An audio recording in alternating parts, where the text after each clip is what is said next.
that was going to be the title. And I was in and out of counseling all those years, and I got with a life coach and did a lot of healing. And my book is basically the journey of my healing to get over all the abusive marriages and everything I went through. I no longer call myself a victim. Oh, great. What fun. The minute I stopped seeing myself the way my partners saw me, I was no longer a victim. And to look around this room and see all these people, some of them I've just met online recently, and thank you for coming. And Shauna, I just met Shauna online recently, and all the people that I'm reconnecting with, like Dee, I haven't seen Dee in a long time, and we just had our 50th birthdays recently, and we didn't get to go to each other's parties because they were on the same night. And but when I sat down and wrote this book, I had been procrastinating for a long time. Where's Carol Garrison? Carol Garrison, there she is. And I said, Carol, I've got to write this. Now, Carol and I just reconnected a couple years ago, because she just moved back in town. And I said, Carol, I've got this book and I've got to get it out. And she said, stop talking about it, sit down and write it. And so I was glad I did. I wrote it, and it took me about 4 months, and it was a huge healing process for me. And I wanted two things from this book. Number one, I wanted to come at it from a place of strength. I wanted women to know that they don't have to settle for anything less than they deserve.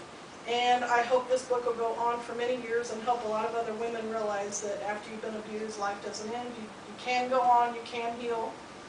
And really the only other thing I wanted from it was that if you have low self-esteem, recognize it. If you are severely depressed, get help for it.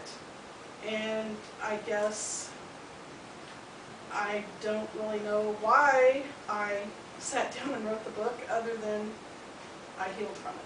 So, and I'd like to read just two excerpts from it that kind of, wow, are very, very powerful, something that I went through.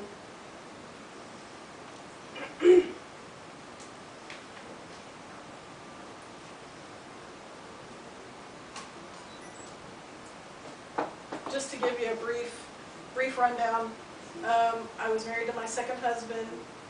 I was on my way home that night, and I called him, and he was drunk, and I was scared to go home, so I went to Mom and Dad's.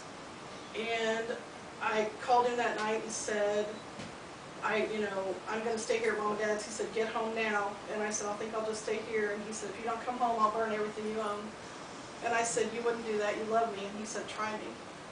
So the next morning, the phone rang, and my dad answered it. It was the local police. They were telling my dad to prepare me for what I would see when I went home. My dad took me to my home trying to explain what the officer said, and I couldn't comprehend completely what I would drive up on. As we drove up, we saw a 6 by 6 foot burn mark in the side yard. My husband had set everything I owned out on the front lawn, lit a match, and it went up in smoke, my entire life's possessions. I basically ran through the house, didn't find anything, everything was gone, and all I was left with was a t-shirt and a pair of shorts and flip-flops. And that's pretty devastating right there, to be left alone with nothing but that. And my other one was, I was still married to my second husband. He'd moved us out about 60 miles from, anywhere. I didn't have a support system of any kind. I was out there by myself. I spent my days baking, doing laundry, and staring out the window. It was so quiet. I think he enjoyed keeping me so isolated. Once a week I'd go to the grocery store with my son. We would go to a restaurant and eat, and I would try to take my time. I hated going home. When we got home, Rocco, that was my second husband, grabbed the receipt from the groceries and demanded the change. I had spent it at the restaurant. He was furious. The next day I made a phone call to a suicide hotline. They got information from me and called my doctor. I was told immediately to check myself into the hospital. I settled in knowing I was there for 5 days, and I felt safe. That's my book.